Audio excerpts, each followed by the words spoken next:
नमस्कार, स्वागत है एक नई वीडियो में। 18 जनवरी को आज देखेंगे रिकैप और देखेंगे 19 जनवरी का प्रीव्यू। तो जैसा कि हमने एक्सपेक्ट किया था, गैप डाउन हुआ, प्रेशर था ही। देखिए, पहले जो जब रेजिस्टेंस होता है, अगर स्टॉक नीचे से उसको डिफीट करता है और वापस आके उस पे रीटेस्ट लेता है, तो पहले का रेजिस्टेंस कन्वर्ट हो जाता है सपोर्ट में। लेकिन अगर जो सपोर्ट होता है, अगर उसको ब्रीच कर दे और नीचे की तरफ से आके ऊपर स्टक करे, तो जो पहले सपोर्ट होता है, अब वो बन जाता है रेजिस्टेंस। तो उल्टा हो जाता है।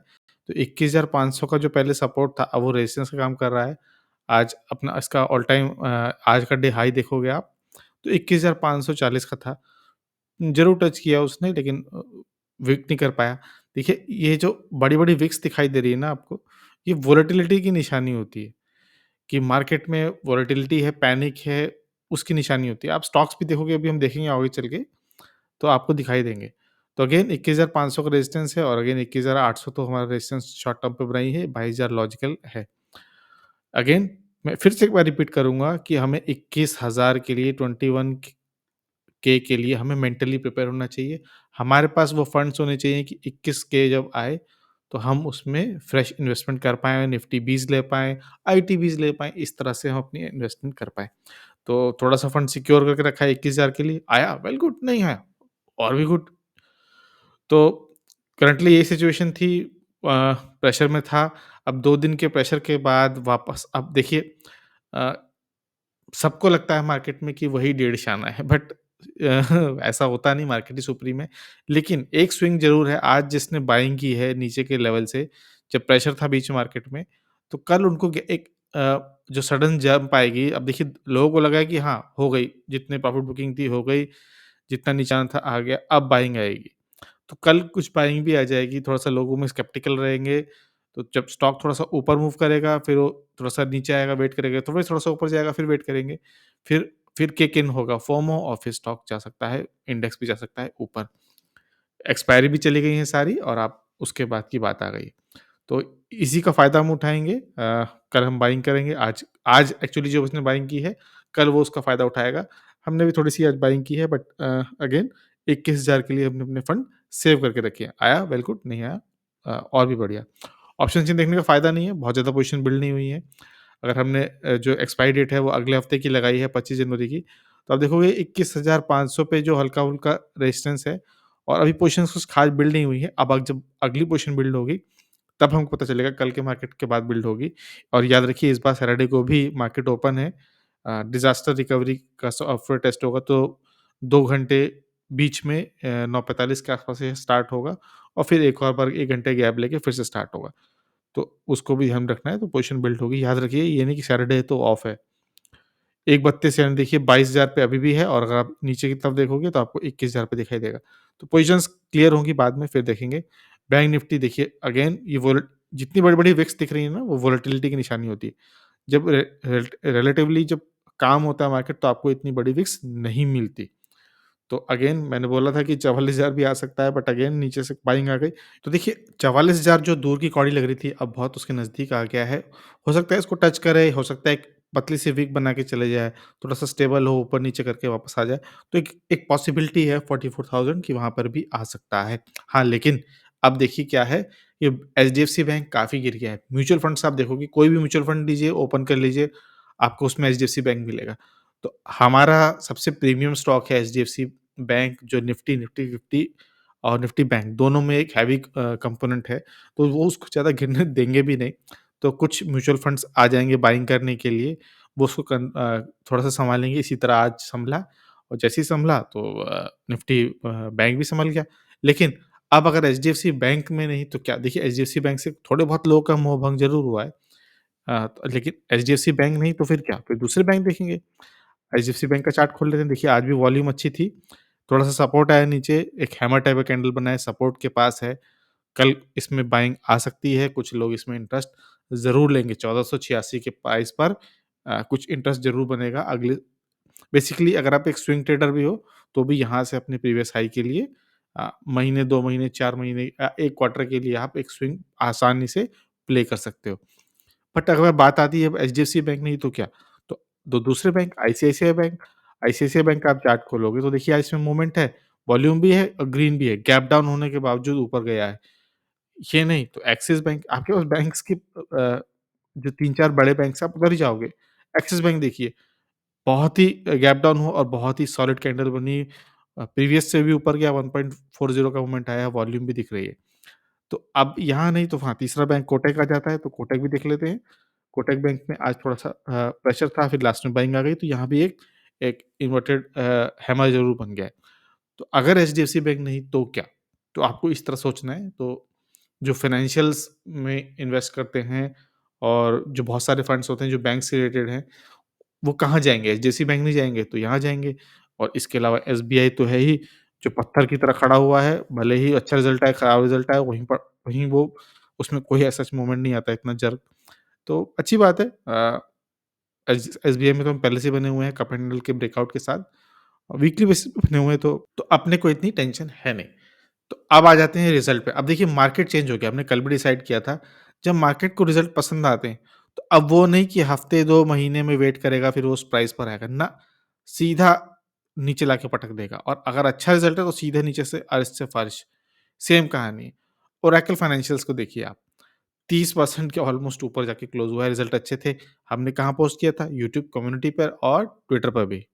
तो देखिए 8/22 पर है, वहीं पे मैंने पोस्ट किया था कि कमेंट्री बहुत स्ट्रॉन्ग है, कमेंट्री स्ट्रॉन्ग होने के साथ-साथ जो रिज़ल्ट था वो भी अच्छा था और कमेंट्री भी बहुत अच्छी थी। अगर आप देखोगे इनकी कमेंट्री तो यहाँ पर ये क्लियरली बहुत कॉन्फिडेंट है, रिज़ल्ट तो अच्छा था ही नो डाउट और कमेंट्री बहुत अच्छी थी, तो क्लियरली इनको पता था कि इनके पास नंबर्स हैं।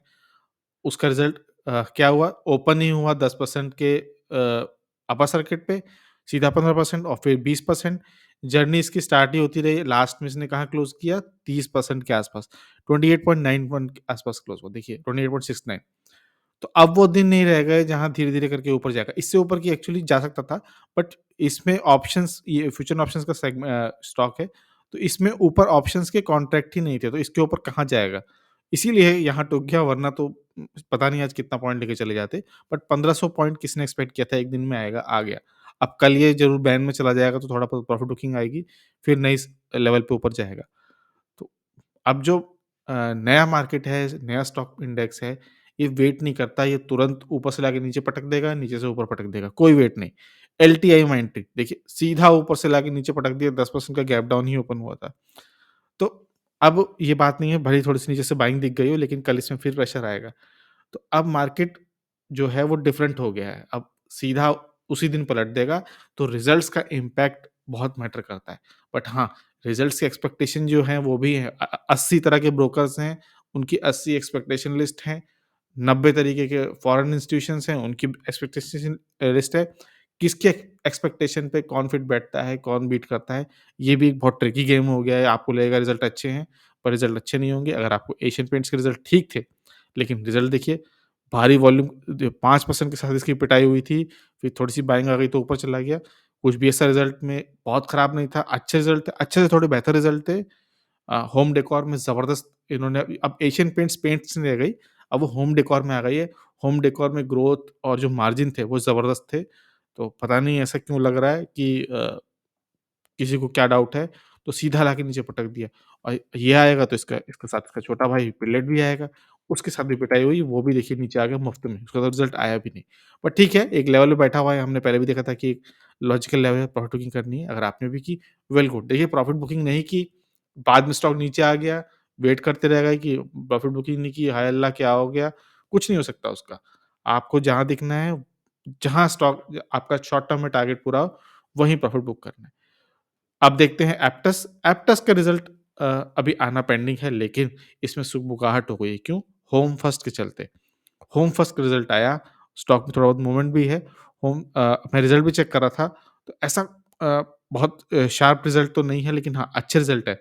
आप होम फर्स्ट देखोगे, तो ईयर ऑन ईयर के बेसिस पर भी इसने ग्रो किया है। एबिडा में भी ग्रोथ आई है, नेट प्रॉफिट में भी ग्रोथ आई है और ईपीएस में भी ग्रोथ आई है। अगर आप इसको इसके स्क्रीनर पे देखोगे, तो वहाँ भी अच्छा है, ऑपरेटिंग प्रॉफिट मार्जिन भी 34% रखा है, financing margin. Operating profit margin नहीं होता फाइनेंसिंग्स में, लेकिन फाइनेंसिंग मार्जिन होता है। अच्छा एक्सपेक्ट किया है, रिज़ल्ट भी देखिए, जो प्रॉफिट बिफोर टैक्स है वो 103 करोड़ है, 100 के ऊपर ये पहली बार गया है। अगर आप देखोगे नेट प्रॉफिट 79 करोड़, अगर आपको होम फर्स्ट नहीं पता तो ये एक मीडियम टिकट बेसिकली 50,000 से नीचे जिनकी सैलरी होती है, फर्स्ट टाइम बायर्स मोस्टली उनको लोन देती है। कहाँ पर है? वेस्ट इंडिया में है, साउथ इंडिया में गुजरात, महाराष्ट्र, तमिलनाडु, आंध्रा इस तरफ है और छोटे-छोटे लोन देती है, अच्छी कंपनी है, प्रॉफिट मार्जिन उन्होंने अपने बढ़ाए हैं, रिज़ल्ट देखिए अच्छा है, ईपीएस भी बढ़ा हुआ है, मुझे तो रिज़ल्ट में कुछ भी नहीं लगा। अब पता नहीं किसकी एक्सपेक्टेशन में क्या हो, बट अगेन मेरे हिसाब से अच्छे रिज़ल्ट हैं, तो होम फर्स्ट अभी यहाँ से पोज़ीशन लेना थोड़ा ट्रिकी हो जाएगा क्योंकि काफ़ी अपने हाई पर है, जिसने पहले से लेके बैठी है, बहुत अच्छी बात है। इस और अभी ऐसा कुछ ख़ास पैटर्न भी नहीं बना रहा कि मैं आपको बताऊँ, बट हाँ, जो पोज़ीशन लेके बैठे हैं, एन्जॉय करिए। मुझे लगता है कल इसमें अच्छा मोमेंट आएगा, आज भी अच्छा मोमेंट था। गिरते मार्केट में भी 2% की इसने स्ट्रेंथ बनाई। इसी का रब ऑफ जो है एप्टस में देखने को मिल रहा है। एप्टस को हम पहले भी बहुत बार डिस्कस कर चुके हैं। तो एप्टस को हम पहले भी देखा हमने रिज़ल्ट देख चुके हैं। हमने इसको पोस्ट किया था देखिए 11 जनवरी के आस-पास, जहाँ ये अपने 50 डे EMA के आस-पास से एक पोल एंड फ्लैग का पैटर्न बना रहा था। वहाँ से उसने ब्रेकआउट भी दिया। ब्रेकआउट के बाद थोड़ा-सा वापस रिट्रैक्ट हुआ देखिए एंड किसी की एंट्री, किसी की री-एंट्री हो सकती है, कोई प्रॉफिट बुकिंग कर सकता है। आपको अपनी पोज़ीशन देखनी है। अगर आपको टारगेट देखने हैं तो इस तरह से पोल एंड फ्लैग बना हुआ है। 373 का टारगेट है, ऑलमोस्ट पहुँच चुका है, सिर्फ ₹10 उससे दूर है। तो ये जर्नी जो थी आपको एन्जॉय करनी थी। अगर आप देखो इस लेवल से कितनी ऊपर जा चुका है, 8.5% से भी ऊपर जा चुका है और हमारा टारगेट था 12%। तो उसी का प्रभाव देखने को मिला है। अ, अच्छी बात है और अगर आप यूएस मार्केट भी देखिए जब ट्रेडिंग व्यू पे आए गए हैं, तो एस-एन-पी भी ऊपर है, नैस्डैक भी ऊपर है, अच्छी बात है। डाउ जोन्स थोड़ा-सा स्ट्रगल कर रहा है बट ठीक है। वोलेटिलिटी में भी डिक्लाइन आया है।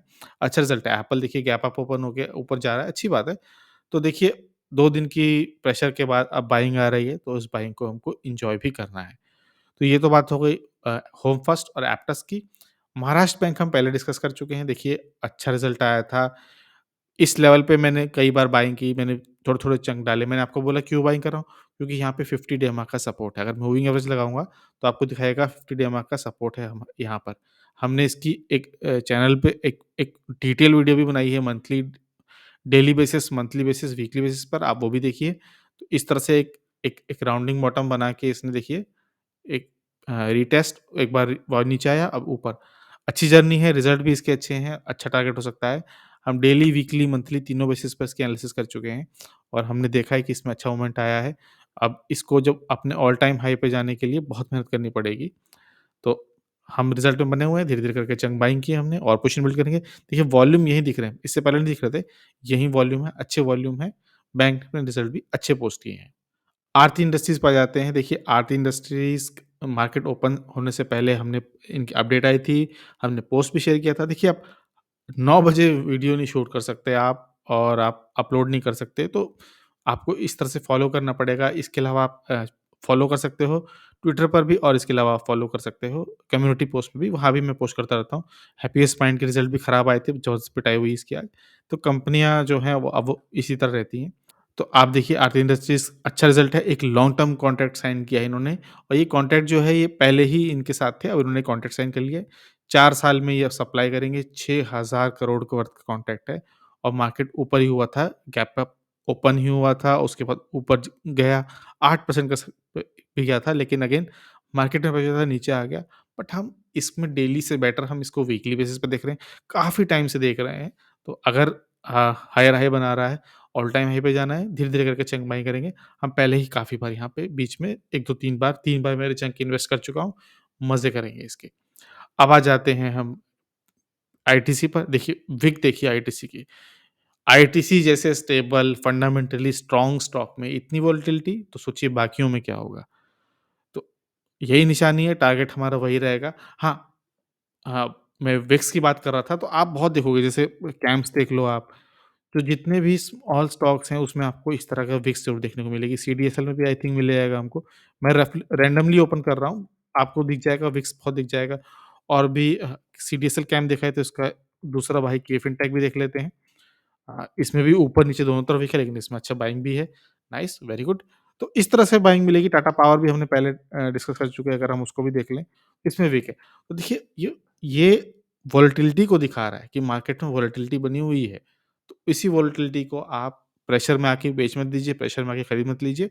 वेट करिए, आपको अपने लेवल पता होने चाहिए, वहाँ से देखेंगे। पिडलेट में भी देखिए हम पहले डिस्कस कर चुके हैं, फ़ायदा नहीं है। अब आ जाते हैं असिलिया सॉल्यूशंस पे। असिलिया सॉल्यूशंस हम पहले भी डिस्कस कर चुके हैं। एक स्मॉल टाइम पे राउंडिंग बॉटम का ब्रेकआउट और उसके बाद हमने डिसाइड किया था कि बहुत ऊपर चला गया है। आरएसआई लेवल इतना स्टे नहीं कर सकता, नीचे ज़रूर आएगा। 1850 का हमने लेवल बोला था, वहाँ पर आया। उसके भी नीचे आया, इनफैक्ट देखिए 1750 के 1800 के आसपास से इसने अपनी ऊपर की जर्नी तय की है।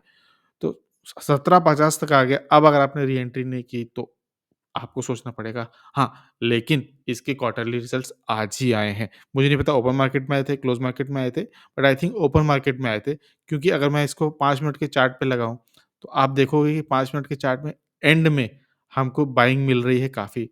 शुरुआत में प्रेशर था, लेकिन लास्ट में बाइंग मिल रही है। तो मेरा ऐसी एक्सपेक्टेशन है कि शायद ओपन मार्केट में इसके रिजल्ट आए होंगे।